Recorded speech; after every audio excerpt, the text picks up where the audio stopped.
கிறிஸ்து இயேசுவுக்குள் மிகவும் பிரியமானவர்களே, கர்த்தருடைய பெரிதான கிருபையினாலே, அவருடைய மகத்தான தயவினாலே இன்று நம்முடைய தேசத்தினுடைய 75வது சுதந்திர தினம். இந்த சுதந்திர தின விழாவுக்கும் விசேஷமாக கர்த்தருடைய கிருபையினாலே நடைபெற இருக்கிற ஆராதனைக்கும் உங்கள் அனைவரையும் அன்போடு வாழ்த்தி வரவேற்கிறேன். கர்த்தர் தம்முடைய மிகுந்த கிருபையினாலே இந்த நாளை நமக்கு காணும்படியாக அனுகிரகம் செய்திருக்கிறார். ஆகையினாலே கடவுளுக்கு நன்றி சொல்லி இந்த ஆராதனையை ஆரம்பிப்போம். கர்த்தர் நமக்கு துணை இருப்பாராக. ஆமீன். ஜெபம். அளவில்லாத இரக்கமுள்ள கடவுளே, எல்லா நன்மைகளுக்கும் ஆசீர்வாதமான வாழ்வுக்கும் அடித்தளமா இருக்கிற எங்கள் அன்பு தெய்வமே, அருமையான ஆசீர்வாதமான இன்றைய தினத்தின் காலை வேளைக்காக ஆண்டவரே எமக்கு நன்றி செலுத்துகிறோம். எங்களுடைய தேசத்தினுடைய, இந்திய தேசத்தினுடைய 75வது சுதந்திர தினத்தை காணும்படியான பாக்கியத்தை கடவுள் எங்களுக்கு தந்தீர். அதற்காக ஸ்தோத்திரம். திருச்சபையாக இணைந்து ஆண்டவரே, ஆவியானவரே, தேசத்திற்கு செய்ய வேண்டிய மரியாதையை நாங்கள் செய்து வர கடவுள் எங்களுக்கு அனுகிரகம் செய்தீர். அதற்காக ஸ்தோத்திரம். இப்பொழுதும் ஆவியானவரே, உம்மை ஆராதித்து உம்மை மகிமைப்படுத்துவதற்கென்று தேவரீர் எங்களை இந்த இடத்துல ஒன்று கூடி வர அனுகிரகம் செய்திருக்கிறீர். அதற்காக நன்றி செலுத்துகிறோம். முகநூல் வாயிலாக நடைபெறுகிற இந்த பரிசுத்த ஆராதனையை உம்முடைய அன்பு கரங்களிலே ஒப்புக் கொடுக்கிறோம். ஆண்டவர் தாமே பிரசன்னமாகி தம்முடைய நாமத்திற்கு மகிமையாக, எங்களுக்கு ஆசீர்வாதமாக, தேசத்துக்கு ஆசீர்வாதமாக கர்த்தர் நடத்தி தர வேண்டும் என்று எங்கள் ஆண்டவர் இயேசுவின் இனிய நாமத்தில் ஜெபிக்கிறோம். ஜெபம் கேளும் ஜீவனுள்ள எங்கள் நல்ல பிதாவே, ஆமேன். நமது ஆரம்பம் பிதா, குமாரன், பரிசுத்தாவி நாமத்தில் உள்ளது. ஆமேன். கர்த்தருக்கு துதியாக 53வது ஞான பாடலை பாடுவோம். உம்மை துதிக்கிறோம் யாவுக்கும் வல்ல பிதாவே என்கிறதான பாடல்.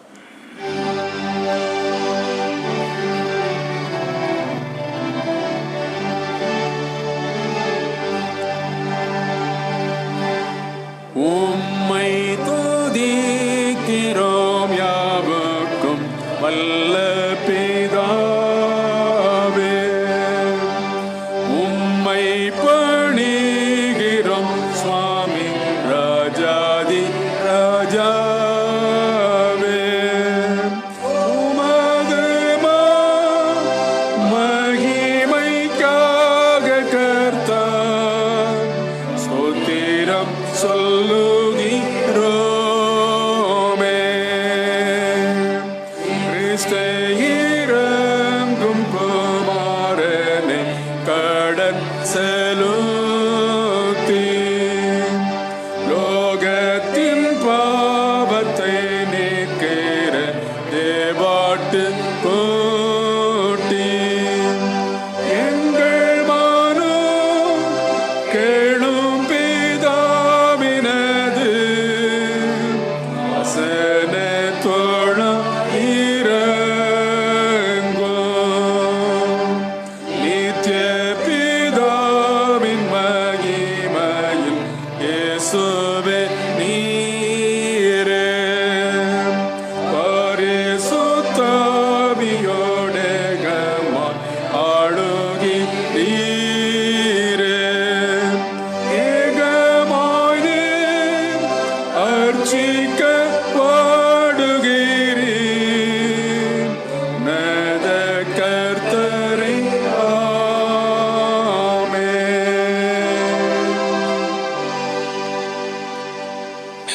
86ஆம் சங்கீதத்தை நாம் யாவரும் சேர்ந்து வாசிப்போமாக. சங்கீதம் 86. கர்த்தாவே, உமது செவியை சாய்த்து எனக்கு மறுமொழி அருளும். நான் சிறுமையும் வறுமையும் ஆனவன். என்னை காத்தருளும். நான் பக்தியுள்ளவன். என் கடவுளே, உம்மை நம்பிக்கை வைத்திருக்கிற அடியனை ரட்சித்தருளும். ஆண்டவரே, எனக்கு இறங்கும். நாளெல்லாம் உம்மை நோக்கி கூப்பிடுகிறேன். அடியேனை மகிழச் செய்யும். ஆண்டவரே, உமக்கு நேராக என் ஆத்துமாவை உயர்த்துகிறேன். ஆண்டவரே, நீர் நல்லவரும் மன்னிக்க சித்தமாய் இருக்கிறவரும், உம்மை நோக்கி கூப்பிடுகிற யாவரிடத்திலும் மிகுந்த கிருபையும் உடையவர். கர்த்தாவே, என் மன்றாட்டுக்கு செவிசாய்த்து என் விண்ணப்பங்களின் சத்தத்தை கவனித்தருளும். என் ஆபத்து நாளில் உம்மை நோக்கி கூப்பிடுவேன். நீர் எனக்கு மறுமொழி அருள்வீர். ஆண்டவரே, தேவர்களுக்குள்ளே உமக்கு நிகருமில்லை, உமது செய்கைகளுக்கு ஒப்பும் இல்லை.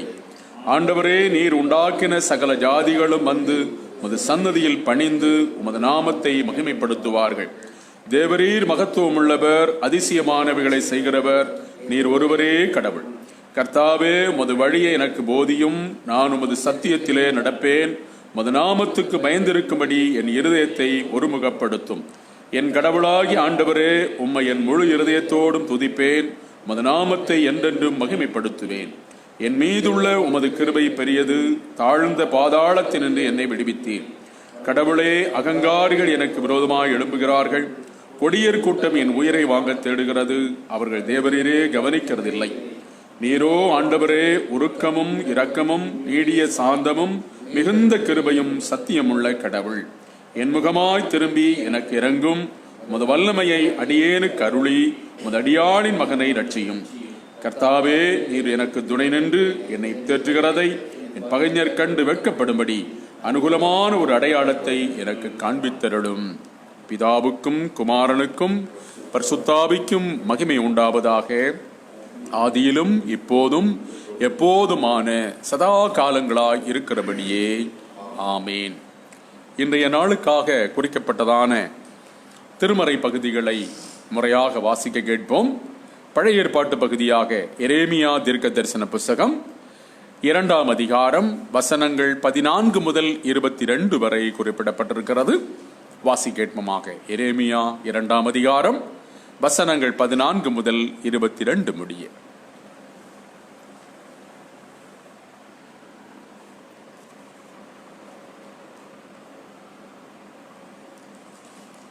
இஸ்ரவேல் ஒரு வேலைக்காரனோ, அவன் வீட்டில் பிறந்த அடிமையோ ஏன் கொலையானான்?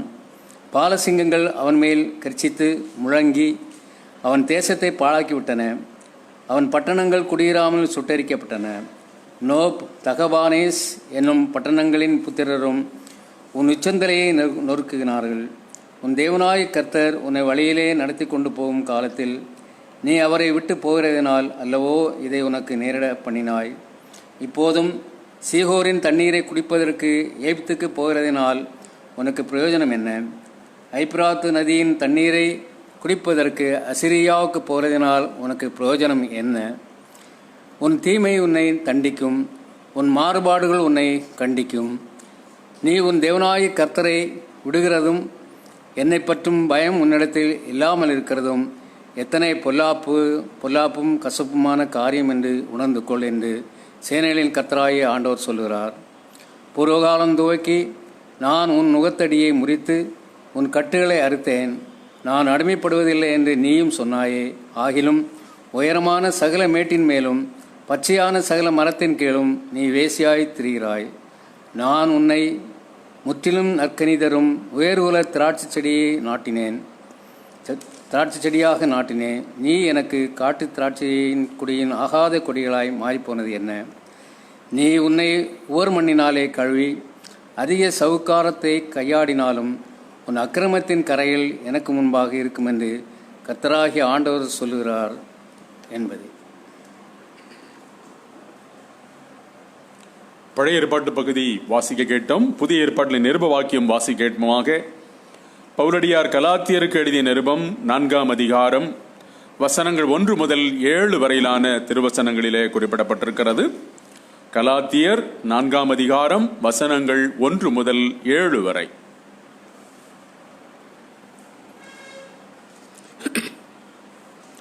பின்னும் நான் சொல்லுகிறது என்னவெனில், சுதந்திரவாளியானவன் எல்லாவற்றிற்கும் எஜமானாயிருந்தும் அவன் சிறு பிள்ளையாக இருக்கும் காலமளவும் அவனுக்கு அடிமையானவனுக்கும் வித்தியாசமில்லை.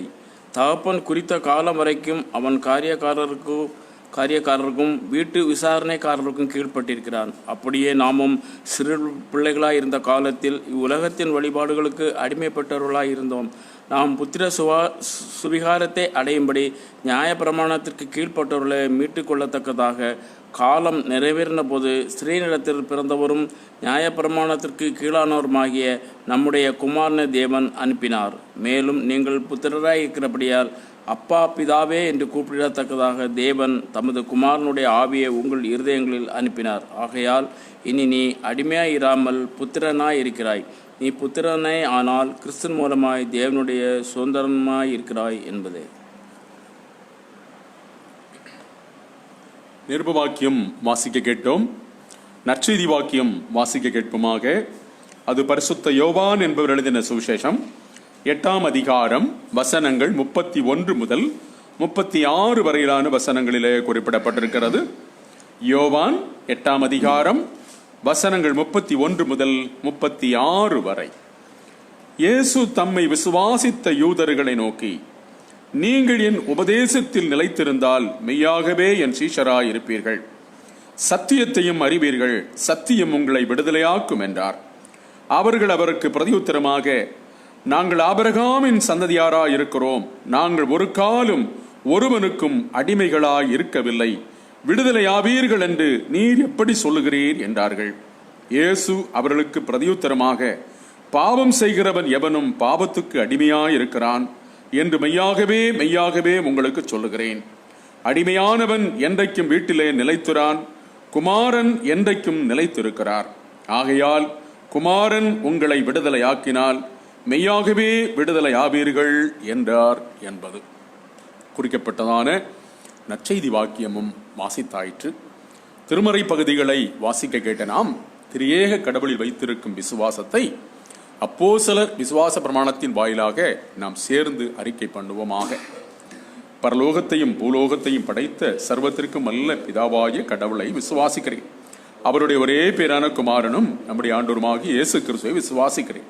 இவர் பரிசுத்தாவினாலே கர்ப்பத்தில் உற்பவித்து கன்னிமரியாடத்தில் பிறந்து பொந்திய பிலாத்தின்கள் பாடுபட்டு சிலுவையில் அறையுண்டு மரித்தடக்கம் பண்ணப்பட்டார். பாதாளத்திறங்கி 3ஆம் நாள் மரித்து வந்து வைத்தெழுந்தார். பரத்துக்கேறி சர்வத்திற்கும் அல்ல பிதாவாகிய கடவுளின் வலது வாரத்தில் வைத்திருக்கிறார். அவ்விடத்திலிருந்து உயிரோரையும் மரித்தோரையும் நியாயந்தீர்க்க வருவார். பரிசுத்த ஆவியானவரை விசுவாசிக்கிறேன். பொதுவான பரிசுத்த கிறிஸ்து சபையும் பரிசுத்தவான்களுடைய ஐக்கியமும் பாவ மன்னிப்பும் சரீர உயிர்த்தெழுதலும் நித்திய ஜீவனும் உண்டென்று விசுவாசிக்கிறேன். ஆமேன். அமருவோம். அன்புக்குரியவர்களே, இந்த அருமையான நாளிலே விசேஷித்த ஜெபத்திற்காக நாம் அழைக்கப்படுகிறோம். குறிப்பாக இன்றும் இந்த வார நாட்களிலும் தங்களுடைய பிறந்த நாட்கள் மற்றும் திருமண நாட்களை நினைவு கூறுகிற மக்களுக்காக நாம் ஜெபிப்போம். அதே வேளையில் குறிப்பாக நம்முடைய தேசத்திற்காக, அதே வேளையிலே நம்முடைய திருச்சபையிலே இந்த வாரத்திலே 1-2 திருமணங்கள் நடைபெற இருக்கின்றன. அந்த குடும்பங்களுக்காக இந்த நேரத்தில் நாம் ஜெபிப்போம். விசேஷமாய் பிறந்த நாள் மற்றும் திருமண நாளை நினைவு கூறுகிறவர்கள் இந்த ஆராதனையிலே வீடுகளிலே இருந்த வண்ணம் பங்கெடுப்பீர்களானால் நீங்கள் அந்த இடத்திலே இருக்கிற இடத்திலே நீங்கள் ஒரு நிமிடம் எழும்பி நிற்கும்படியாக நான் உங்களை அன்போடு கேட்டுக்கொள்கிறேன். இப்பொழுது ஜெபிப்போம். அளவில்லாத இரக்கமுள்ள கடவுளே, எல்லா நன்மைகளுக்கும் ஆசீர்வாதமான வாழ்வுக்கும் அடித்தளமாய் இருக்கிற நல்ல தகப்பனே, கிருபையாக தந்த அருமையான ஆசீர்வாதமான எங்களுடைய தேசத்தினுடைய சுதந்திர தினத்தின் காலை வேளைக்காகவும் கர்த்தர் தந்திருக்கிற ஆராதனை வேளைக்காகவும் ஆண்டவரே உமக்கு நன்றி செலுத்துகிறோம். கர்த்தர் எங்கள் தேசத்தை ஆசீர்வதிப்பீராக. எங்களுடைய தேசம் தன்னுடைய 75வது சுதந்திர நாளை காணும்படியான ஒரு பெரிய பாக்கியத்தை கர்த்தர் தந்திருக்கிறேன். ஆகையினால் கர்த்தர் எங்களுக்கு தந்த எங்களுடைய இந்திய தேசத்தை, தேசத்தின் தலைவர்களை, பிரதமர் அவர்களை, ஜனாதிபதி அவர்களை, ஆண்டவரே, ஆவியானவரே, எம்பிக்களை, எம்எல்ஏக்களை, விசேஷமாக கர்த்தாவே ஒவ்வொரு மாநிலத்தினுடைய முதலமைச்சர்களை, மாவட்ட ஆட்சியாளர்களை, வட்ட ஆட்சியாளர்களை எல்லாருக்காக நாங்கள் ஜெபிக்கிறோம். அவர்களை பேர் பேராக ஆசீர்வதித்தருளும். அருமை ஆண்டவரே, எங்களுடைய தேசம் சமாதானமாய் இருக்க, தேசத்திலே அமைதி இருக்க, ஒற்றுமை இருக்க கர்த்தர் உதவி செய்யும். இந்த நாளிலே தங்களுடைய பிறந்த நாட்களை நினைவு கூறுகிற மக்களுக்காக ஜெபிக்கிறோம். கர்த்தர் அவர்களை விசேஷமாய் ஆசீர்வதியும். கூட்டி தந்திருக்கிற இந்த புதிய பிறந்த நாள் அவர்களுக்கு ஆசீர்வாதமாய் இருக்க ஆண்டவர் அனுகிரகம் செய்ய வேண்டுமாய் கெஞ்சி மன்றாடுகிறோம் கர்த்தாவே. அதே போல இன்றும் இந்த வார நாட்களிலும் தங்களுடைய திருமண நாட்களை நினைவு கூறுகிற அன்பு மக்கள் அனைவருக்காக நாங்கள் ஜெபிக்கிறோம். அவர்களை பேர் பேராகவும் தனித்தனியாகவும் கடவுள் ஆசீர்வதித்தருளும். வாலிப நிலையிலே திருமண வாழ்விலே பிரவேசித்திருக்கிற பிள்ளைகளுக்காக ஜெபிக்கிறோம். ஆவியான தேவன் அவர்களை கரம் பிடித்து நடத்தும். ஏற்ற காலங்களிலே அவர்களுக்கு புத்திரவாக்கிய ஆசீர்வாதத்தையும் கர்த்தர் கொடுத்து அவர்களை ஆசீர்வதித்தருளும். வயோதிப நிலையிலே தங்களுடைய திருமண நாட்களை நினைவு கூறுகிற அன்பு தம்பதியர் யாவருக்காக நாங்கள் ஜெபிக்கிறோம். நீர் அவர்களை கரம் பிடித்து நடத்தும்.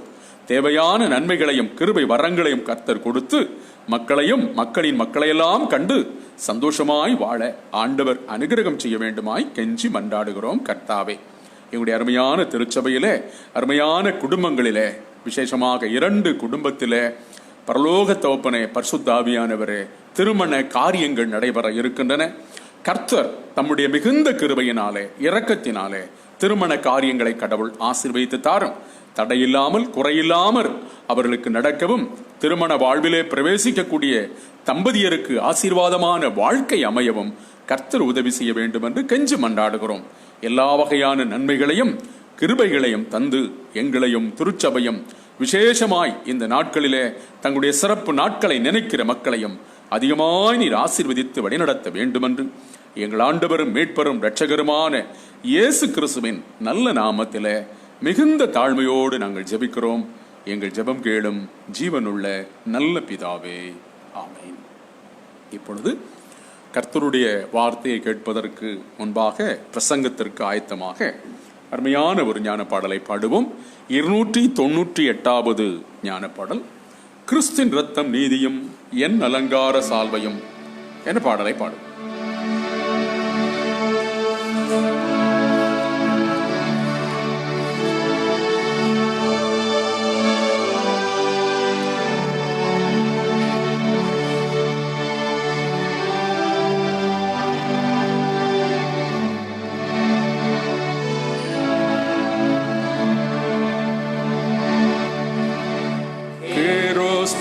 ரத்தம் நீதியும் என் அலங்கார சால்வையும் அதை ஓடுத்திட்டடி தெய்வாசனத்தின் முன்னேற்பே என் ஆத்துமத்தை ரட்சிக்க மரத்தில் ரத்தம் சிந்தின தெய்வாட்டு கோட்டியானவர் என் கர்த்தர் என் இரட்சகர். அவர் இரத்தம் யாவிலும் உயர்ந்த செல்வமாஸ்தியும் அதண்டைக்கும் பரத்திலே செல்லுமை மீட்பு போரோளே. அவர் ரட்சிப்பின் பலனாய் அவர்க்கு நான்ம உண்மையாய் உழைத்த பாவங்களுக்கும் மோற்றமாரேத்த தேரினோ நான் அவர் அண்டை செல்லவே இதையெல்லாம் நான் எண்ணாதே மாயளை பாவி அடியே நீர்மீட்டிற் சேர்த்து டோம் என்பே தெய்வீக மைந்தா இயேசுவே மனிதனாய் ஜென்மித்தேன் விலைக்கென்னையும் கொண்டிரண்டு நாம் போற்றவோம். ஆமென். நம் ஆண்டவருடைய வார்த்தையை கேட்போமாக.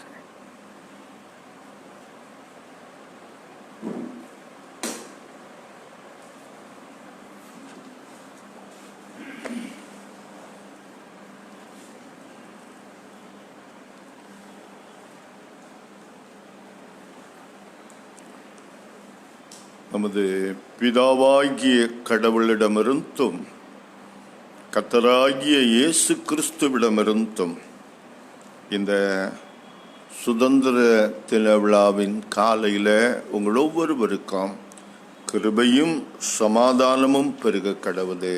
ஆமென்.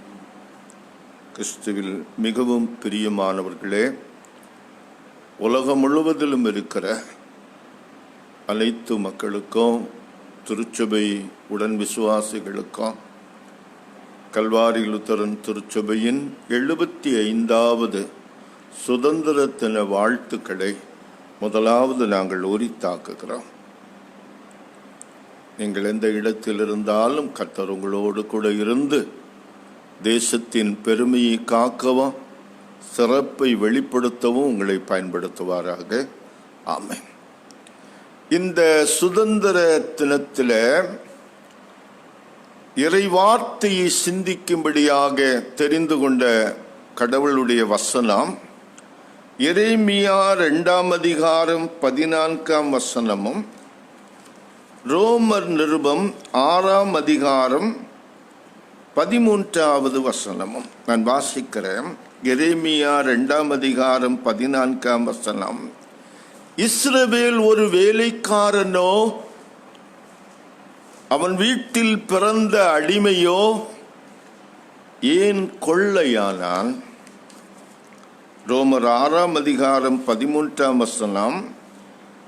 நீங்கள் உங்கள் அவயவங்களை அநீதியின் ஆயுதங்களாக பாவத்துக்கு ஒப்புக்கொடாமல் உங்களை மரித்தோரிலிருந்து பிழைத்திருக்கிறவர்களாக தேவனுக்கு ஒப்புக்கொடுத்து உங்கள் அவயவங்களை நீதிக்குரிய ஆயுதங்களாக தேவனுக்கு ஒப்புக்கொடுங்கள்.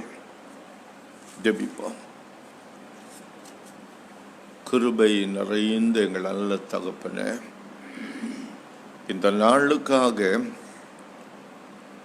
உம்மை நாங்கள் நன்றியோடு துதிக்கிறோம். எங்கள் தேசத்தின் 75வது சுதந்திர தினத்தில் தேச விடுதலைக்காக நன்றி செலுத்துவது மட்டுமல்ல, ஆவிக்குரிய வாழ்க்கையில இயேசு கிறிஸ்துவின் மூலம் நீர் எங்களுக்கு தந்திருக்கிற ரட்சிப்பின் விடுதலைக்காக, ரட்சிப்பின் ஆசீர்வாதங்களுக்காக, சுதந்திரத்துக்காக, சுவாதீனத்துக்காக நன்றியோடு உம்மை போற்றுகிறோம்.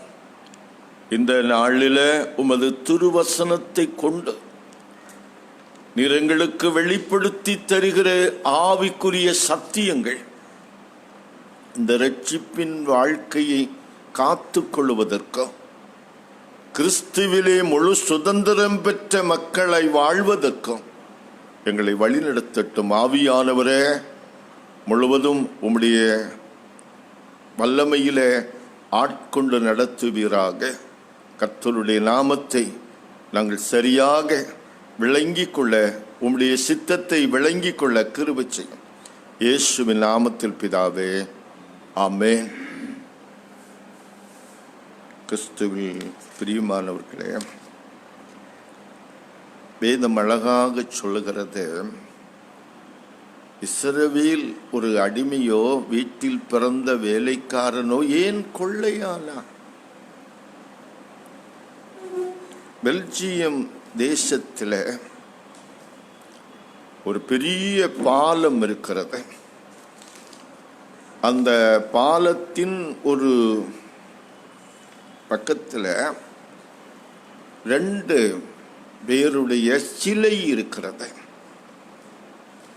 அந்த தேசத்து மக்கள் அதை தங்கள் வீரத்துக்கும் தியாகத்துக்கும் சின்னமாக அதை கருதுகிறார்கள். அந்த சிலையை பற்றி ஒரு பெரிய வரலாறே இருக்கிறதா. அது ஒரு தகப்பன் மகனுடைய சிலை. இவர்கள் என்ன தியாகம் செய்தார்கள், என்ன வீரம் புரிந்தார்கள் என்றால், இவர்கள் தகப்பனும் மகனும் ஏழை மக்களுக்கு அதிகமாய் நன்மை செய்தவர்கள். இவர்கள் நன்மை செய்த காரணத்தினாலே மற்றவர்களுடைய உள்ளங்களிலே இடம் பிடித்தவர்கள். நாளடைவில் இவர்களுக்கு செல்வாக்கு பெருகுகிறது என்று கண்டபோது இவர்களை எதிர்க்கிறவர்கள் அதிகரித்தார்கள். அரசாங்கத்திடத்தில் இவர்கள் அரசுக்கு எதிராக செயல்படுகிறார்கள் என்று போட்டு கொடுத்தார்கள். ஆகையினால அரசாங்கம் இவரை பிடித்து சிறையில் அடைத்தது. சிறையில் அடைத்து இவர்களுக்கு என்ன தீர்ப்பு என்றால், இவர்களை பொது இடத்திலே வைத்து 2 பேரில் ஒருவர் இன்னொருவருடைய தலையை வெட்ட வேண்டும். ஒருவருடைய கையிலே வாளை கொடுத்து இன்னொருவரை வெட்டச் சொல்ல வேண்டும். யார் முந்தி இன்னொருவருடைய தலையை வெட்டுகிறார்களோ அவர்களுக்கு விடுதலை. அப்ப அந்த குறிப்பிட்ட நாள் வந்தது. ஒரு பொது இடத்துல இந்த தகப்பனையும் மகனையும் கொண்டு போய் நிறுத்திவிட்டு ஒரு வாளை எங்க வைத்திருக்கிறார்கள். யாராவது ஒருவர் போய் அந்த வாளை எடுத்து இன்னொருடைய தலையை வெட்ட வேண்டும். அப்போ தகப்பனார் சொல்லுகிறார், மகனே, நீ முந்தி அந்த வாளை எடுத்து என் தலையை வெட்டிவிடு. எனக்கு வயதாகிவிட்டது. நான் இனி அதிக நாள் வாழ்ந்து பிரயோஜனம் இல்லை. நான் செய்ய வேண்டிய கடமைகள் எல்லாவற்றையும் செய்துவிட்டேன். தயவு செய்து அந்த வாளை எடுத்து நீ என்னை வெட்டு, நீ வாழ வேண்டும்.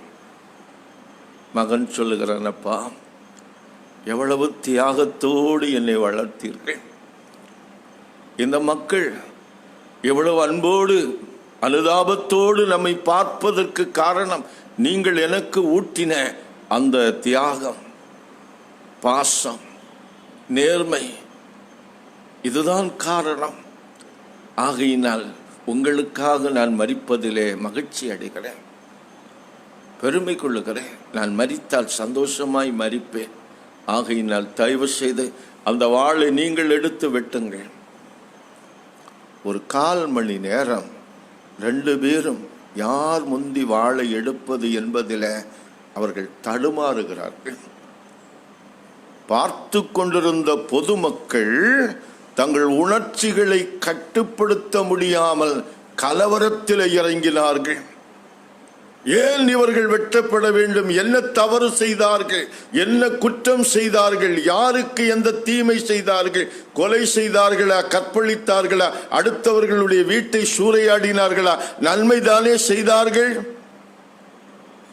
என்று மக்கள் கலவரம் பண்ணி கலவரம் கட்டுக்கடங்காமல் போன போது அரசாங்கம் அவர்களுக்கு விதித்த தீர்ப்பை மறுபரிசீலனை செய்தது. 2 பேரையும் விடுதலை செய்தார்கள். அந்த நாட்டு மக்கள் அவர்களுடைய தியாகத்தையும் வீரத்தையும் வெளிப்படுத்தும் விதத்தில் அந்த பொதுமக்கள் நடந்து போகிற அந்த பாலத்துக்கு ஒரு பக்கத்தில் தகப்பனுக்கும் மகனுக்கும் சிலை வைத்தார்கள். இன்றைக்கும் அந்த சிலை அங்கே இருக்கிறதா? சுதந்திரத்தை பற்றி பேசும்போது இன்றைக்கு நமக்கு கிடைத்திருக்கிற சுதந்திரத்தை நாம் கொண்டாடுவது ஒரு பக்கம், இந்த சுதந்திரத்துக்கு பின்னால உழைத்த தலைவர்கள், அவர்களுடைய வீரம், அவர்களுடைய தியாகம், அவர்களுடைய அர்ப்பணிப்பு, அவர்களுக்கெல்லாம் இருந்த தூர தரிசனம். ஏன் அவர்கள் செக்கெழுத்தார்கள், சிறை சென்றார்கள், தங்களின் உயிரை தேசத்துக்காக, சுதந்திரத்துக்காக ஒப்பு கொடுத்தார்கள். அவர்களுக்கெல்லாம் ஒரு தரிசனம் இருந்தது. இந்த தேசத்தின் அடுத்த தலைமுறை சுதந்திர காற்றை சுவாசிக்க வேண்டும். அடுத்த தலைமுறைகள் வாழ வேண்டும். அவர்கள் அடக்கப்பட்டு ஒடுக்கப்பட்டு கிடக்கக்கூடாது. உரிமையற்றவர்களாக வருங்கால சந்ததி இருந்துவிடக்கூடாது என்பதற்காகத்தான் அவர்கள் உழைத்தார்கள், தங்களை ஒப்பு கொடுத்தார்கள்.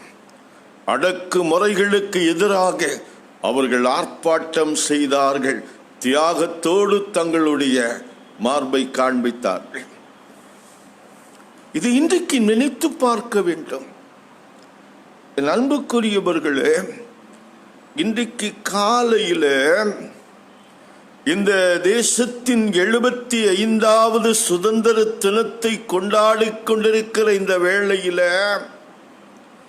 நாம் இன்றைக்கு சுதந்திரத்தை எந்த அளவு பேணி பாதுகாக்கிறோம், நாம் பெற்ற சுதந்திரத்தினுடைய நிலைமை என்ன என்பதையும் ஒவ்வொருவரும் சிந்தித்து பார்க்க வேண்டும்.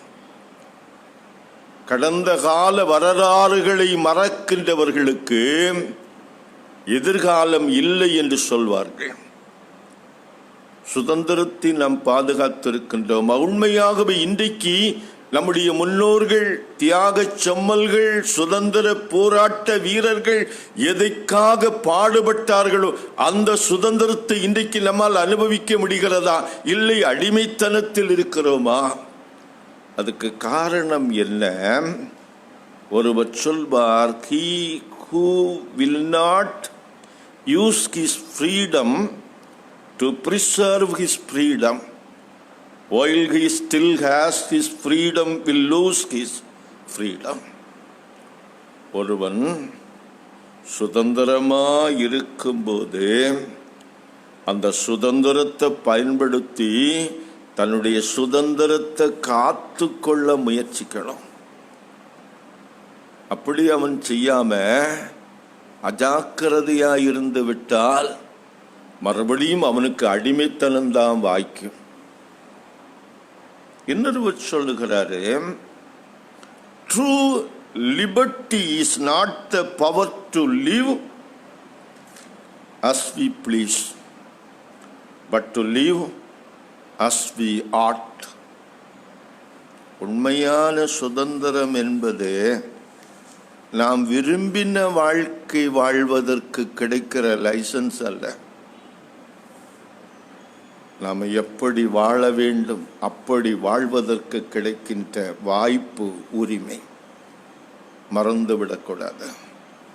சுதந்திரம் கிடைச்சாச்சு, அடுத்தவன் பொருளை அபகரிக்கணும், அடுத்தவன் வீட்டை கொள்ளையடிக்கணும், அடுத்தவனை அடக்கணும், ஒடுக்கணும், இல்லாதவனை எளியவனை கொள்ளையிடலாம். அப்படி கிடைத்ததல்ல சுதந்திரம், அதுக்காக கிடைத்ததும் அல்ல. அப்படிப்பட்ட மனப்பான்மையோடு நடந்து கொள்வோம் என்றால் மறுபடியும் அடிமைத்தனம்தான் வரப்போகிறது என்பதை அன்புக்குரியவர்களே நாம் நினைவு கொள்ள வேண்டும்.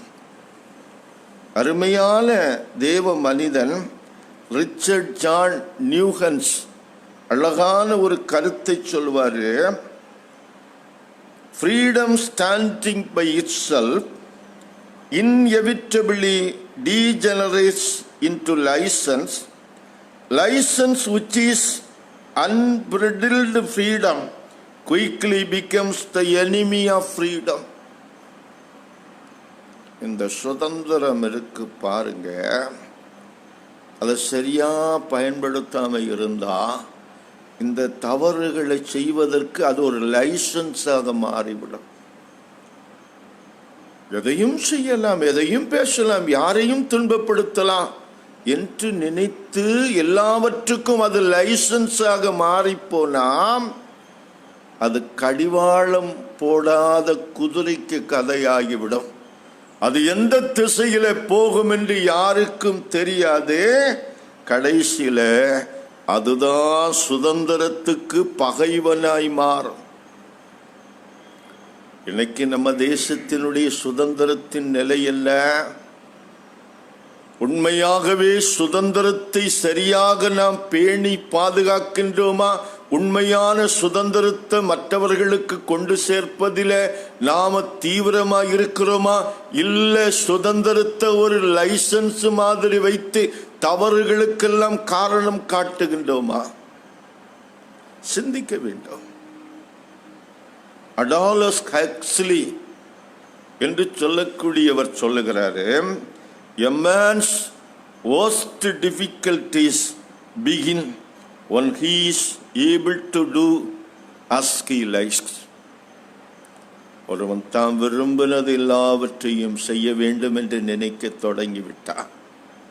அப்பந்தான் சுதந்திரத்தினுடைய மிகப்பெரிய எதிரி உருவாகிறான். இன்றைக்கு நம்முடைய தேசத்தின் நிலைமை என்ன? ஏழைகளுடைய நிலைமை என்ன?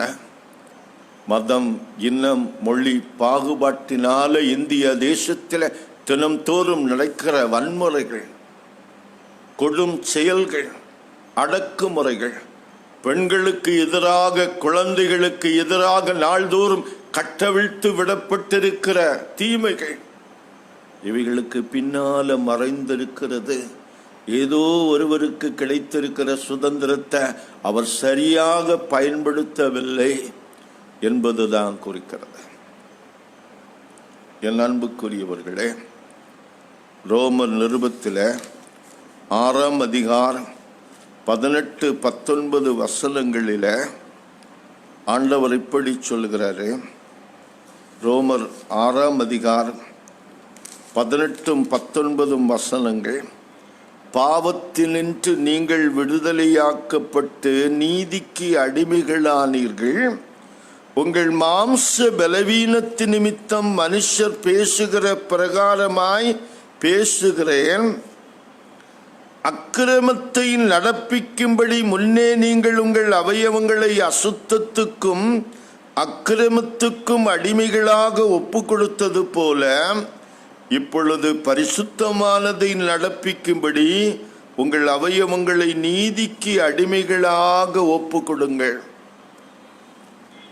அடிமைகளாயிருந்த நமக்கு சுதந்திரம் கிடைத்தது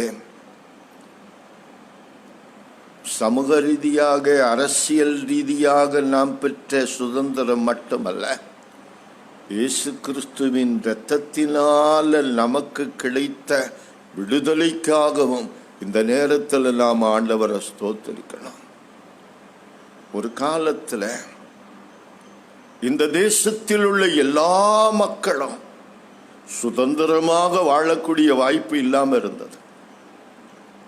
பெண்கள் தங்களுடைய மார்பகங்களை மூடிக்கொள்ளுவதற்கு எல்லாருக்கும் உரிமை இல்லை. ஒரு குறிப்பிட்ட சமூகத்தை சார்ந்தவர்களுக்கு தங்களுடைய மார்பகங்களை மூடிக்கொள்ளக்கூடிய உரிமை கூட கிடையாது. அவர்களுடைய மானத்தை மறைப்பதற்கு இந்த தேசத்திலே உரிமை இல்லை.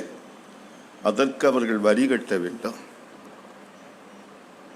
தலைமுடி வளர்த்தால் வரி, அழகான வீடுகளை கட்ட வேண்டும் என்றால் நிபந்தனை, நல்ல பெயர்களை வைக்க வேண்டும் என்றால் அவர்களுக்கு வாய்ப்பு இல்லை. இந்த தேசத்தின் கடந்த கால நினைவுகளை பார்க்கும்போது எத்தனை எத்தனை அடிமைத்தனங்களை, அடக்குமுறைகளை, வேதனைகளை நம்முடைய முன்னோர்கள் அனுபவித்திருக்கிறார்கள். பேராசிரியை ஜாய் ஞானதாசன் எழுதியிருக்கிற மறைக்கப்பட்ட வரலாற்றிலே ஒரு குறிப்பை முகநூலிலே ஒரு சகோதரன் பகிர்ந்து கொண்டார். ஒரு கர்ப்பிணி பெண், தாழ்ந்த சமூகத்தை சார்ந்தவள், ஒரு வீட்டிலே வேலை செய்கிறாள். அவள் நிறைமாத கர்ப்பிணியாய் இருக்கிற காரணத்தினாலே, ஐயா எனக்கு சில நாட்கள் லீவு கொடுங்கள், என்னால் வேலைக்கு வர முடியவில்லை என்று சொன்னாளா? அதற்கு அவளுக்கு என்ன பதில் செய்யப்பட்டது தெரியுமா? ஒரு எருமை மாட்டில் ஒரு நுகத்தை பூட்டி ஒரு பக்கத்தை எருமை மாட்டிலும் இன்னொரு பக்கத்து நுகத்தை இவளுடைய கழுத்திலும் பூட்டி வயலிலே உழுவதற்கு வைத்தார்களா? என்ன பாடுபட்டிருப்பாள் அந்த சகோதரி! எவ்வளவு துடிதுடித்திருப்பாள்! இது எல்லாம் ஒரு சிலருக்கு அப்போதிருந்த சுதந்திரத்தின் காரணமாக செய்யப்பட்ட, இழைக்கப்பட்ட அநீதிகள். எனக்கு சுதந்திரம் பெற்ற நாம் இந்த சுதந்திரத்தை எப்படி மதிக்கின்றோம்? இதற்கு கொடுக்கப்பட்ட விலையை எப்படி நாம் எடுத்துக் கொண்டிருக்கிறோம்? அப்படி என்றால் நாம் அநீதிக்கு ஒரு காலம் துணை போக மாட்டோம், நீதிக்கு அடிமையா இருப்போம். நான் முன்னால ஒரு தடவை ஒரு சம்பவத்தை சொல்லி இருக்கிறேன். ஒரு அமெரிக்க தேசத்தை சார்ந்த மெதடிஸ்ட் போதகர் ஒருவர், அவருக்கு வாழ்க்கையில் ஒரே ஒரு லட்சியம். என்ன லட்சியம் தெரியுமா? இந்த தேசத்தில் அடிமை வியாபாரம் நடக்கிறது. அதுக்கு எதிரா ஏதாவது ஒன்றை என் வாழ்க்கையில நான் சாதிக்கணும், செய்யணும். யோசித்தா இந்த அடிமை வியாபாரத்துக்கு எதிராக நிறைய பேர் குரல் கொடுக்கிறாங்க. ஆனா அரசாங்கத்தின் காதுகளில் அது விழல. ஆனா நான் உண்மையாகவே என்னால் ஒன்றும் முடியாது என்று ஒதுங்கி விட மாட்டேன். ஒரு அடிமையாவது நான் பணம் கொடுத்து மீட்பேன் என்று சொல்லி நீண்ட நாட்களாக அவருடைய சம்பளத்தில் சேமித்து ஒரு தொகையை எடுத்துக்கொண்டு அடிமை வியாபாரம் நடக்கிற சந்தைக்கு போனாராம். அந்த சந்தையில ஆப்பிரிக்க தேசத்திலிருந்து அடிமைகளை கப்பல்ல கொண்டு வந்த அவர்கள் கையிலெல்லாம் விலங்க போட்டு மிருகங்களை போல பசுமாடு ஆட விற்கிறது போல ஏலம் போட்டு விற்கிறாங்க. இவர் ஒரு இடத்துல நின்று கொண்டு ஒரு ஆப்பிரிக்க இளைஞன், அவன் அந்த நாட்டினுடைய இளவரசன், அவனை பிடித்து சங்கிலியினால கட்டி அவனை கொண்டு வந்திருக்கிறாங்க. அவன் திமிருகிறான், என்னை யாரும் இது அடிமைப்படுத்த முடியாது, நான் யார் தெரியுமா, நான் இளவரசன், நான் யாராவது என்னை அடிமைப்படுத்த நினைத்தால் அவர்களை கொன்று விடுவேன் என்று சத்தம் போடுகிறான். ஆனால் யாருடைய காதுகளிலும் அவன் போடுகிற சத்தம் கேட்கல. ஏலம் நடைபெறுகிறது. $50 $100 என்று போகிறது. $1300 அவன் இந்த போதகர் விலைக்கு வாங்குகிறான். இவருடைய கரங்களில் அவனை கொடுக்கிறார்கள். இவர் அவனை சந்தையை விட்டு வெளியே கொண்டு வருகிறார். சொல்லுகிறார், நான் உன்னை விலைக்கு வாங்கி இருக்கிறேன். அவன் சொல்லுகிறார், என்னை யாரும் விலைக்கு வாங்க முடியாது, என்னை விலைக்கு வாங்கி அடிமைப்படுத்த நினைக்கிறவனை நான் கொலை செய்வேன். அவர் என்னை வீட்டுக்கு கொண்டு வந்து விலங்கை கழற்றி விட்டு இவனுக்கு புது ஆடையை கொடுத்து உணவு கொடுக்கிறான். அவன் ஒன்றுமே பேசவில்லை, கவனித்துக் கொண்டே இருக்கிறான். அவன் கேட்கிறான், மகனே. அவனுக்கு அதிர்ச்சி. ஒரு அடிமை மகனே என்று சொல்லுகிறாரு, இவர் யார்? அவர் சொல்லுகிறார், நான் ஒரு ஊழியக்காரன், நான் உன்னை அடிமைப்படுத்த நினைக்கவில்லை, உன்னை விடுதலை செய்வதற்காகவே நான் உன்னை விலைக்கு வாங்கினேன். உனக்கு முழு சுதந்திரத்தை நான் கொடுக்கிறேன். உன்னை யாரும் இந்த தேசத்தில் நீ அடிமைப்படுத்த முடியாது, ஏனென்றால் உனக்குரிய கிரயத் தொகையை நான் கொடுத்து விட்டேன். நீ சுதந்திரமாக போகலாம், வாழலாம். யாராவது உன்னை அடிமைப்படுத்த நினைத்தால் என்னுடைய விலாசத்தை, நான் கிரயத்துக்கு வாங்கின இந்த அடையாள சீட்டை உன் கையிலே தருகிறேன் என்று சொன்னார். பாருங்கள், இவனால நம்ப முடியல, நம்பவே முடியல. அவருடைய கண்களில் இருந்து கண்ணீர் தாரை தாரையாக ஒழுகுகிறது. காலும் கையும் அப்படியே நடுங்குகிறது. கீழே விழுந்து அவருடைய பாதங்களை கால்களை அப்படியே பற்றி கொண்டு அழுகிறான். அழுது கொண்டு சொல்லுகிறான், ஐயா, நீங்க என்னவோ அடிமைப்படுத்துவீங்கன்னு நினைச்சுதான் பயந்தேன். இவ்வளவு விலை கொடுத்து என்னை வாங்கி விடுதலை செய்தீர்களே, உங்களுக்கு எப்படி நன்றி சொல்லுவதென்று என்னால தெரியல. என் நாட்டு மக்கள் பல, உங்க நாட்டு மக்களால் இப்படி கொடூரமாய் பிடிக்கப்பட்டு ஏலமிடப்பட்டு அடிமைகளாக இங்க கொண்டு வரப்பட்டிருப்பதை நான் பார்த்து தான் பயந்தேன். ஆனால் இப்போ ஒன்று சொல்லுகிறேன், நான் அன்பு செலுத்துவதற்கு, ஆராதிப்பதற்கு எனக்கு ஒரு எஜமான நீங்க காட்டுங்க, இல்லைன்னா நீங்களே அப்படி இருங்க. நான் உங்களுக்கு காலம் பூராவும் அன்பின் சேவகம் பண்ண ஆயத்தமாக இருக்கிறேன் என்று சொன்னான். ஆம், அன்புக்குரியவர்களே, நம்முடைய ஆண்டவர் இயேசு கிறிஸ்துவின் இரத்தத்தின் மூலமாக நமக்கு கிரயத்தை செலுத்தி நம்மை மீட்டெடுத்து அவருடைய பிள்ளைகளாக புத்திர சுவாதீனத்தை தந்த, அவரை அப்பா பிதாவை என்று அழைக்கிற புத்திர சுவிகாரத்தின் ஆவியை தந்தார். இப்ப நாம ஆண்டவரை அப்பா என்று அழைக்கிறோம். இயேசு கிறிஸ்துவின் வழியாக நம்மை படைத்த கடவுளை அப்பா என்று அழைக்கிறோம். நாம் இனி அடிமைகள் இல்லை. பிசாசு, மாம்சம், உலகம், மரணம் இவற்றின் அடிமைத்தனத்திலிருந்து ஆண்டவர் நம்மை விடுதலை செய்திருக்கிறார். நாம் புத்திர சுவிகாரமுடையவர்கள், கடவுளின் பிள்ளைகள். இந்த சுதந்திரத்தை நாம காத்து கொள்ளணும். இஸ்ரவேல் ஜனங்களை ஆண்டவர் எகிப்தின் அடிமைத்தனத்திலிருந்து மீட்டெடுத்து அவர்களோடு உடன்படிக்கை செய்து அவர்களை தம்முடைய மக்களாக சேர்த்து கொண்டார். அவர் அவர்களுக்கு கடவுளாக, அவர்கள் அவருடைய சொந்த ஜனங்களாக அங்கீகரிக்கப்பட்டிருந்தார்கள். ஆனால் அந்த ஜனங்கள் அவருடைய உடன்படிக்கையை மீறி அவருடைய கற்பனைக்கு மாறா நடந்து மற்றவர்களை அடிமைப்படுத்த நினைத்த போது என்ன நடந்தது? மறுபடியும் அவர்கள் அடிமைத்தனத்துக்குள்ளாக தள்ளப்பட்டார்கள்.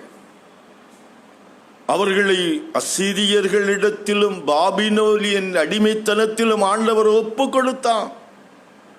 எந்த ஒரு மனிதன் தனக்கு தேவன் தந்த சுதந்திரத்தை, விடுதலையை சரியாக பாதுகாக்கவில்லையோ அவனுக்கு அடுத்தது வரப்போகிறது அடிமைத்தனம்தான். அது பாவத்தின் அடிமைத்தனமாக இருக்கட்டும், சமூக அடிமைத்தனமாக இருக்கட்டும், பொருளாதார அடிமைத்தனமாக இருக்கட்டும்.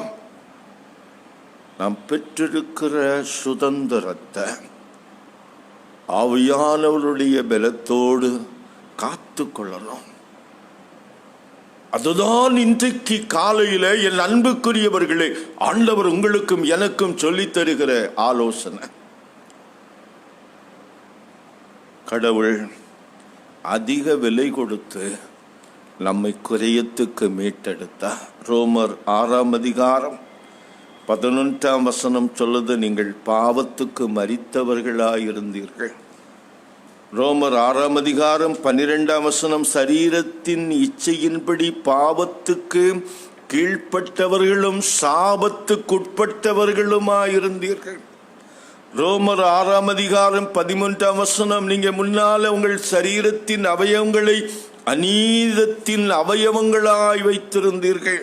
ரோமர் 6:14 முன்னால நியாயப்பிரமாணத்தின் நீதியை நம்பினீங்க. இப்போது இயேசு கிறிஸ்துவின் மூலம் கிருபையின் நீதிக்குள்ளாக, கிருபையாக அவரை விசுவாசிப்பதனால் பலிக்கும் தேவ நீதிக்குள்ள தேவன் கொண்டு வந்திருக்கிறார். இந்த நிலைமையை காத்து கொள்ளுங்க. ரோமர் 6:19 இப்படியாக சொல்லுகிறது. நான் வாசிக்கிறேன். ரோமர் 6:19 உங்கள் மாம்ச பலவீனத்து நிமித்தம் மனுஷர் பேசுகிற பிரகாரமாய் பேசுகிறேன். அக்கிரமத்தை நடப்பிக்கும்படி முன்னே நீங்கள் உங்கள் அவயவங்களை அசுத்தத்துக்கும் அக்கிரமத்துக்கும் அடிமைகளாக ஒப்பு கொடுத்தது போல இப்பொழுது பரிசுத்தமானதை நடப்பிக்கும்படி உங்கள் அவயவங்களை நீதிக்கு அடிமையாக ஒப்பு கொடுங்கள். ஒரு காலத்துல பாவம் செய்யாம உங்களால இருக்க முடியாது. இப்ப சுதந்திரம் பெற்ற நீங்க நீதியை நடப்பிப்பதற்கு, நல்லதை நடப்பிப்பதற்கு, மற்றவர்களுக்கு பயனுள்ளாகக்கூடிய செயல்களை செய்வதற்கு அடிமைகளாகுங்க. அன்பின் அடிமைகளாகுங்கள். ஆண்டவருக்கு அடிமைகளாகுங்கள். இப்போது மற்றவர்களை அடிமைப்படுத்தணும்னு நீங்க நினைச்சீங்கன்னா மறுபடியும் உங்களுக்கு அடிமைத்தனம் தான் வரப்போகுது. இந்த தேசத்திலே அன்பானவர்களே, வாய்ப்புள்ளவர்கள், வசதி படைத்தவர்கள், அரசியல் செல்வமும் செல்வாக்கு மிக்கவர்கள் தங்களுக்கு கிடைத்த சுதந்திரத்தை சரியா பயன்படுத்ததுனால தான் இன்றைக்கு ஏழைகள் கண்ணீர் வடிக்கிறார்கள். எனக்கு சமூகத்தில் இருக்கின்ற எவ்வளவு கொடுமைகளுக்கு காரணம் ஏதோ ஒரு சிலர் தங்களுக்கு கிடைத்த சுதந்திரத்தை தவறா பயன்படுத்தி கொண்டிருப்பதுதான். ஆண்டவருடைய பிள்ளைகளும் அதில் விதிவிலக்கல்ல. நமக்கு தேவன் இயேசு கிறிஸ்துவிலே தந்த அந்த விடுதலையை நம்ம காத்து கொள்ளல. நாம் அதை தவறா பயன்படுத்துறோம். மற்றவர்களை அடிமைப்படுத்துவதற்கும் வேதனைப்படுத்துவதற்கும் அதை பயன்படுத்த நினைக்கிறோம். ஆண்டவர் சொல்லுகிறாரு, இஸ்ரவேல் ஏன் அடிமையாய் போனா, ஏன் கொள்ளையாய் போனா? அவன் வேலைக்காரனா? கடவுளுடைய மகன் அல்லவா, மகள் அல்லவா? அவரால் உடன்படிக்கை செய்யப்பட்ட தேவ பிள்ளைகள் அல்லவா? அவருடைய இரத்தத்தினால மீட்கப்பட்ட ஜனம் அல்லவா? ஆண்டவர் கைவிட்டு விட்டார். என் அன்புக்குரியவர்களே, சுயநலம், இன்னம், மொழி, மதம், இடம், இதை குறித்த பாகுபாடு, ஆதிக்க சிந்தனைகள், அடக்குமுறை கோட்பாடுகள் சுதந்திரத்தின் பகைவர்கள். மறந்துவிடக்கூடாது. எரேமியா 2:17 சொல்லுது, தேவனாகிய கர்த்தர் உன்னை வழியிலே நடத்தி கொண்டு போகும் காலத்தில் நீ அவரை விட்டு போகிறதுனால் அல்லவோ இது உனக்கு நேரிட பண்ணினா. கர்த்தருடைய பிள்ளைகள் இவ்வளவு நெருக்கடியான நிலைமையை அனுபவிக்க காரணம் என்ன? ஆண்டவர் நடத்தின சுதந்திரமான பாதையில அவருடைய வசனத்துக்கு கீழ்ப்படிந்து அவருடைய சித்தம் செய்து விடுதலையின் மக்களாக, மற்றவர்களுக்கு விடுதலையை பிரஸ்தாபிக்கிற பிள்ளைகளாக இருக்க வேண்டிய நாம அவரை விட்டு விலகி மற்றவர்களை அடிமைப்படுத்த நினைச்சதுதான் இன்னைக்கு இந்த நிர்பந்தமான நிலைமைக்கு காரணம். என் அன்புக்குரியவர்களே, நாம் முதல்ல மனம் திரும்பணும். விடுதலை பெற்ற நாம இந்த விடுதலையை அடிமைப்பட்டு கிடக்கிற மக்களுடைய உரிமை வாழ்வுக்காக, விடுதலை வாழ்வுக்காக பயன்படுத்த முன்வரணும். உபாகமம் 10:19 ஆண்டவர் இஸ்ரவேல் ஜனங்களை பார்த்து சொன்னாரு, நீங்கள் எகிப்து தேசத்தில் அந்நியராய் இருந்தபடியால் அந்நியரை சிநேகிப்பீர்களாக. உபாகமம் 15:15 சொல்லுது, நீ எகிப்து தேசத்தில் அடிமையாய் இருந்ததையும் உன் தேவனாகிய கர்த்தர் உன்னை மீட்டு கொண்டதையும் நினைவு கூற கடவா. இன்னைக்கு நீ சுதந்திரவாளியாய் இருக்கலாம். எனக்கு சுதந்திரம் கிடைத்து விட்டது, ஆடுவோமே பாடுவோமே, ஆனந்த சுதந்திரத்தை அடைந்து விட்டோம், இனி அடிமைத்தனமில்லை, இனி என்னாலும் சுதந்திரம்தான் என்று நீ நினைத்து கொண்டு மற்றவர்களை அடிமைப்படுத்த நினைக்கிறான், கஷ்டப்படுத்த நினைக்கிறான். ஏழைகளை, இல்லாதவர்களை, பெண்களை, குழந்தைகளை நீ கொடுமைப்படுத்த நினைக்கலாம். ஆனால் இந்த சுதந்திரம் நிலைத்திராது. எப்போது சுதந்திரத்தை மற்றவர்களுக்கு நன்மை செய்வதற்கு ஏதுவாக, அடிமைப்பட்டு கிடக்கின்ற மக்களுடைய உரிமை வாழ்வுக்கு ஏதுவாக பயன்படுத்த நாம் முன்ன வரலையோ அப்போது நாம் சுதந்திரத்தை இழந்து கொண்டிருப்போம். ஆவிக்குரிய வாழ்க்கையிலும் இதுதான் நிதர்சனம். என் அன்புக்குரியவர்களே, பாவத்தின் அடிமைத்தனத்தில் மறுபடியும் விழுந்து விடாதபடி பரிசுத்தத்தோடு நீதியோடு இந்த சுதந்திரத்தை காத்துக்கொள்வான். இந்த சுதந்திர திருநாளில் முழு சுதந்திரம் பெற்ற மக்களாக ஆண்டவரை மைமைப்படுத்தி வாழ நம்மை ஒப்பு கொடுப்போம். மனம் திரும்பி ஆண்டவருக்கு நம்மை அர்ப்பணிப்போம். ஆவியானவர் திருவசனத்தினால், திருசாக்கிரமத்தினால் நம்மை பலப்படுத்தி முழுமையான சுதந்திரத்தின் மக்களாய் நம்மை வழிநடத்தி காப்பாராக. ஆமென். எல்லா புத்திக்கு மேலான தேவ சமாதானம் உங்கள் இருதயங்களையும் சிந்தனைகளையும் கிறிஸ்து இயேசுக்குள் பலப்படுத்தி காப்பதாக. ஆமென்.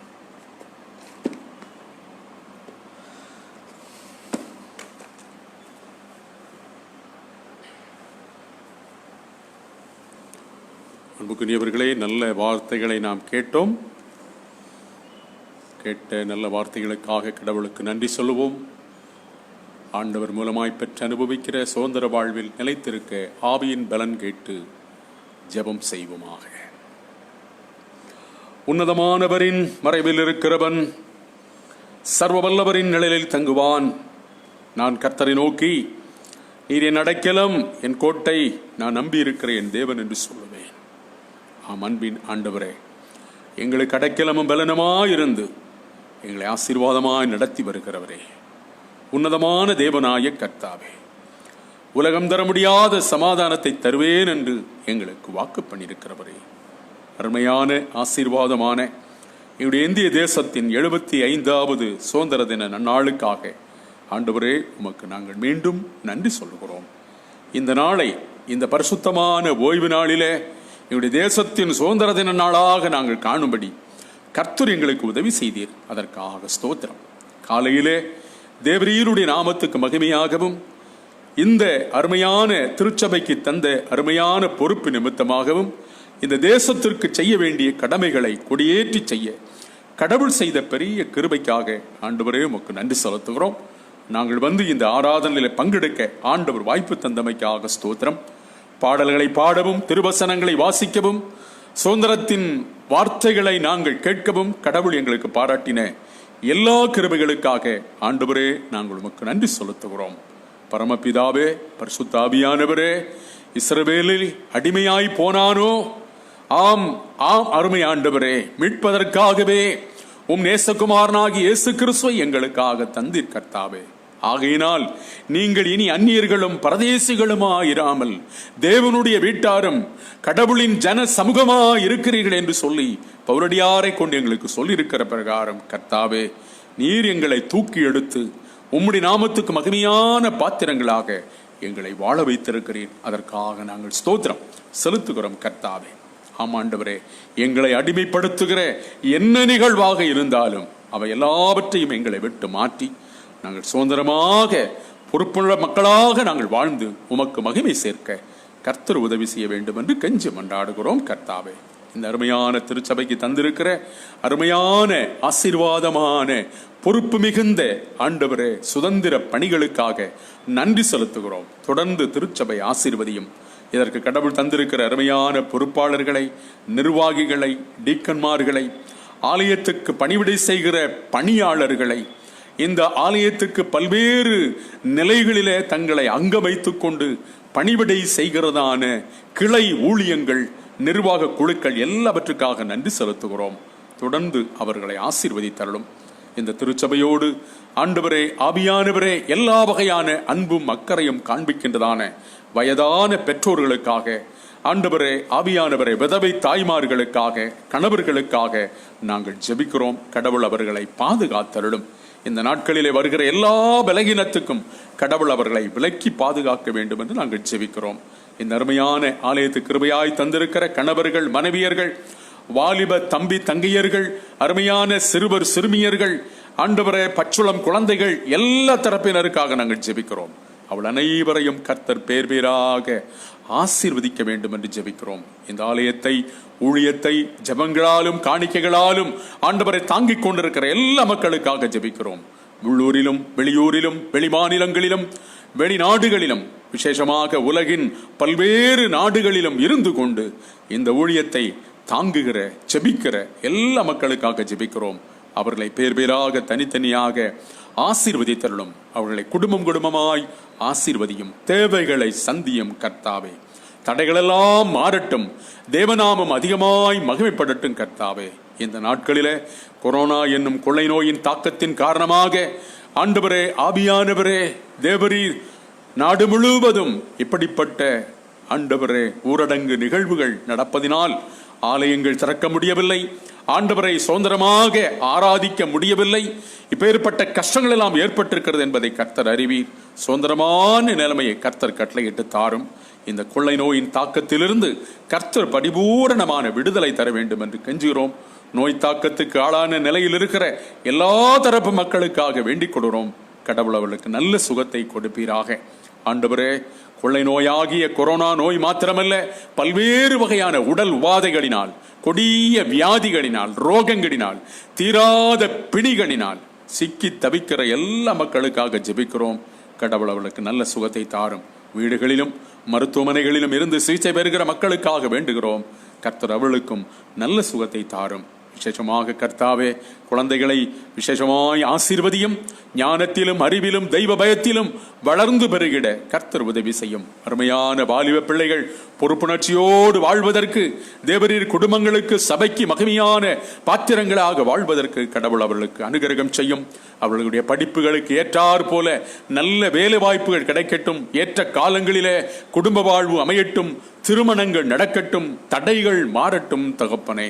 அதுபோல ஆவியானவரை கர்ப்பிணி பெண்களுக்காக நாங்கள் ஜெபிக்கிறோம். அவருடைய கர்ப்ப நாட்களை கர்த்தருடைய ஆவியானவர் தாங்கிக் கொண்டு ஏற்ற காலங்களிலே நல்ல பேர்காலங்களை கர்த்தர் கொடுத்து தாயும் குழந்தையுமாக கர்த்தர் ஆசீர்வதிக்க வேண்டும் என்று நாங்கள் ஜெபிக்கிறோம். கடன் பாரங்களோடு, நோய்வாய்ப்பட்ட நிலையிலோடு ஆண்டவரை சிக்கி தவிக்கிற எல்லா மக்களுக்காக நாங்கள் ஜெபிக்கிறோம்.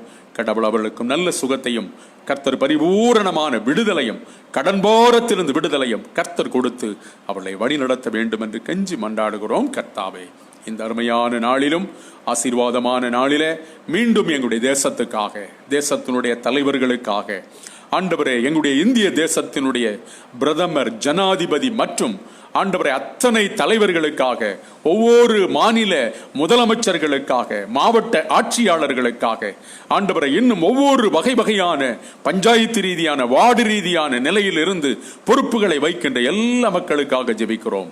அரசு அதிகாரிகளுக்காக, தனியார் நிறுவனங்களுக்காக, துறைகளுக்காக வேண்டிக் கொள்கிறோம். கர்த்தாவே, எல்லாற்றையும் ஆண்டவர் ஆசீர்வதியும்.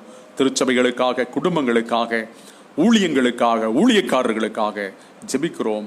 தேசத்தையும் ஆண்டவரே திருச்சபையும் மென்மேலும் ஆசீர்வதியும். நன்மைகளையும் கிருபைகளையும் கர்த்தர் தந்து வழி நடத்தும்.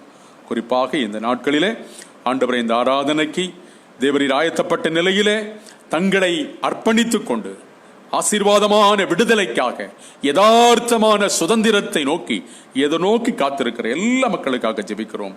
எல்லோரையும் கர்த்தர் விடுதலை ஆக்கி ஆசீர்வதியும்.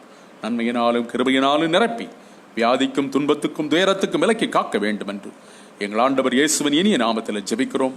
ஜெபம் கேளும் ஜீவனுள்ள நல்ல பிதாவே, ஆமேன். பரமண்டலங்களில் இருக்கிற எங்கள் பிதாவே, உம்முடைய நாமம் பரிசுத்தப்படுவதாக, உம்முடைய ராஜ்யம் வருவதாக, உம்முடைய சித்தம் பரமண்டலத்திலே செய்யப்படும் போல பூமியிலையும் செய்யப்படுவதாக. அன்று வேண்டிய ஆகாரத்தை எங்களுக்கு தாரும். எங்கள் கடனாளிகளுக்கு நாங்கள் மன்னிக்கிறது போல எங்கள் பாவக்கடங்களை மன்னியும். எங்களை சோதனைக்கப்பட பண்ணாமல் தீமென்று ரட்சித்தருளும். ராஜ்யமும் வல்லமையும் மகிமையும் என்னைக்கும் உடையவைகளே, ஆமேன். தொடர்ந்து 484வது பாடலிலே முதல் 3 கவிகளை பாடுவோம். ஜீவ வசனம் கூறுவோம், சகோதரரை சேர்ந்து எக்காலம் ஊதுவோம் என்ற பாடலை பாடுவோம்.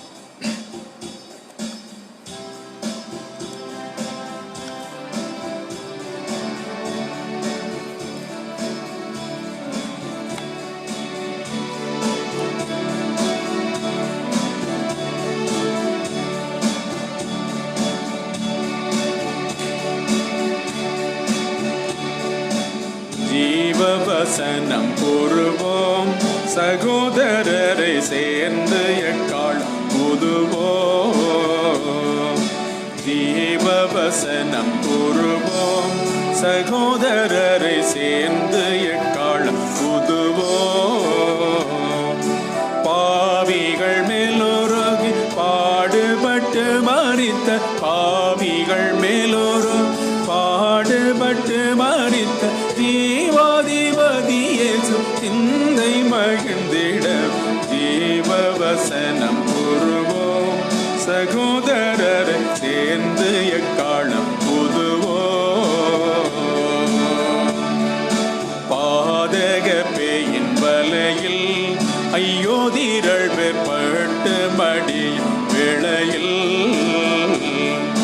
பேதமையோடு பிடி பாதமருள் மிகுந்து, பேதமையோடு பிடி பாதமருள் மிகுந்து வேதனை தானடை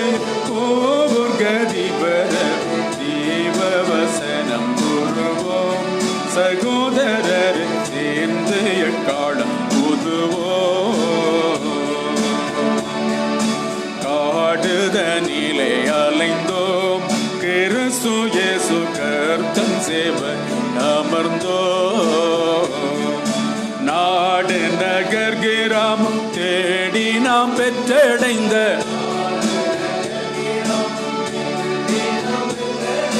நல்ல ஈவுவரங்கள் எல்லாரும் கண்டடையும் தீபவசனம் கூறுவோம். சகோதரர் சேர்ந்து எக்காலம் புதுவோம்.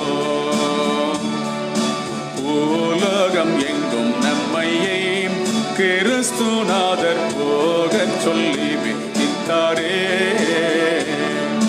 காலம் எல்லாம் உம்மோடு கூட இருப்பேன் என்ற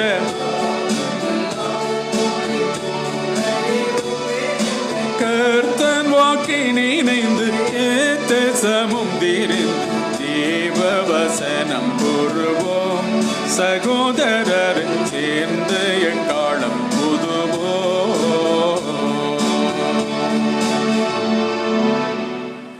அன்புக்கினியவர்களே, அநேகர் காணிக்கைகளை கொடுத்து அனுப்பியிருக்கிறீர்கள். நாம் படைத்த காணிக்கைகளுக்காக நன்றி சொல்லி ஜெபித்து தேவாசீர்வாதம் பெறுவோமாக. அன்பின் பரலோக பிதாவே, ஒருவராய் பெரிய அதிசயங்களை செய்கிற பிராண சிநேகிதனாகிய கர்த்தாவே, கிருபையாக தந்த அருமையான இந்த நாளிலே, இந்த ஆராதனையிலே நாங்கள் பங்கெடுக்கவும், உம்முடைய திருவசனங்களை கேட்கவும், உம்மை பாடி துதித்து உம்மை மகிமைப்படுத்தவும் கர்த்தர் செய்த எல்லா கிருபைகளுக்காக நன்றி செலுத்துகிறோம். இந்த ஊரடங்கு ஏற்படுத்தப்பட்ட காலங்களிலும் அருமையான திருச்சபை மக்கள் தங்களுடைய உழைப்பையும் ஜெபங்களையும் காணிக்கைகளையும் அதிகமாக கொடுப்பதை கர்த்தர் அறிகிறீர். ஆண்டவர் மனம் இறங்கி ஒவ்வொருவரையும் நிறைவாக ஆசீர்வதித்தருளும். இன்றைய நாளிலும் கொடுத்து அனுப்பியிருக்கிற சபையார் கொடுத்து அனுப்பியிருக்கிற அனைத்து காணிக்கைகளையும் உம்முடைய அன்பு கரங்களிலே நாங்கள் ஒப்புக் கொடுக்கிறோம். ஆண்டவர் படைத்த கரங்கள் அனைத்தையும் நிறைவாக ஆசீர்வதிக்க வேண்டுமாய் கெஞ்சுகிறோம். இந்த காணிக்கைகள் தேவநாமத்துக்கு மகிமையாகவும் திருச்சபையின் மூலமாய் நடைபெறுகிற பல்வேறு வகையான ஊழியங்களுக்கு அது பேருதவியாகவும் இருக்கும்படி கர்த்தர் உதவி செய்யும். நன்மைகளாலும் கிருபைகளாலும் எங்கள் அனைவரையும் நிரப்பி ஆண்டவர் தம்முடைய நாம மகிமைக்கென்று இந்த ஊழியத்தை தொடர்ந்து ஆசீர்வதித்து சபையை மென்மேலும் ஆசீர்வதிக்கும்படி, தேசத்தை ஆசீர்வதிக்கும்படி எங்களுக்காக கோர சிலுவையிலே மரித்து வைத்த கடவுள் இயேசு கிறிஸ்துவின் நாமத்திலே மிகுந்த தாழ்மையோடு வேண்டி ஜெபிக்கிறோம். ஜெபம் கேளும் எங்கள் நல்ல பிதாவே, ஆமென். ஆசீர்வாதம். கர்த்தரானவர் உன்னை ஆசீர்வதித்து உன்னை காப்பாராக. கர்த்தரானவர் தமது திருமத்தின் மேல் பிரகாசிக்க பண்ணி உன்மேல் கிருபையாயிருப்பாராக. கர்த்தரானவர் தமது திருமத்தின் மேல் பிரசன்னமாக செய்து உனக்கு சமாதானம் கட்டளையிடுவாராக.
என் ஆத்துமாவே கர்த்தரை ஸ்தோத்தரி, என் முழு உளமே ஒரு பரிசுத்த நாமத்தை ஸ்தோத்தரி.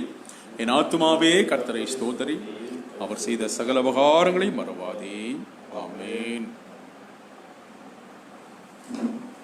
கர்த்தர் ஆசீர்வதிப்பார்.